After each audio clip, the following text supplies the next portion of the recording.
उग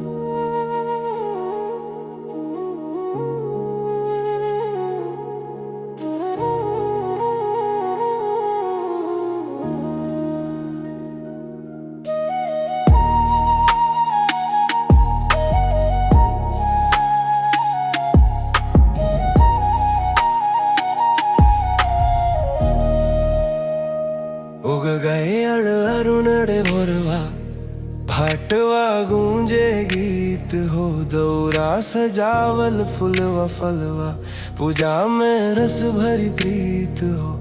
गंगा जी किनारा सजलवा, आरती के उजियार हो। छठी मैया तोहरा बिना अधूरा हर संसार हो।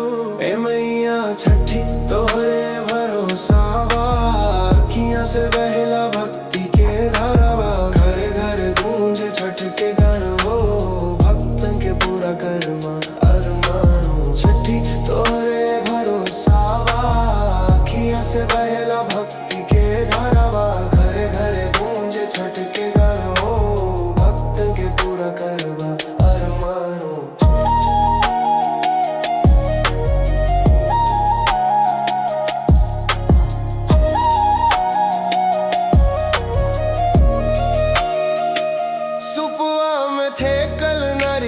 केला सिंगारा भैयल, सूरज देव भैनी आराध्य, हर सपना सच भैयल। चौथी दिन निर्जल उपवास माई हम करीले हो। भक्ति के नह से भरल अरदास करीले हो। ए मैया छठी तोरे भरोसा बा, अखियां से बहेला भक्ति के धारावा। घर घर गूंजे छठ के गान हो, भक्त के पूरा करवा अरमाती। घरे घरे बाटे छठी मैया, कृपा के परछाई। सुख शांति आ संतान सुख, तोहरे आशीष समाई। उठल बा ज्योतिया आसमान में, गूंजल बा घटवा। सुन लो अर्जिया मैया, खुल गईल भगवा।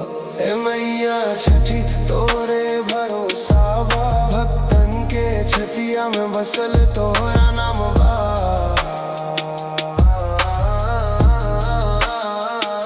सूरज देव तोहरा सेवक हम रउरा, आशीष दो दी हर सुख सौगात हो।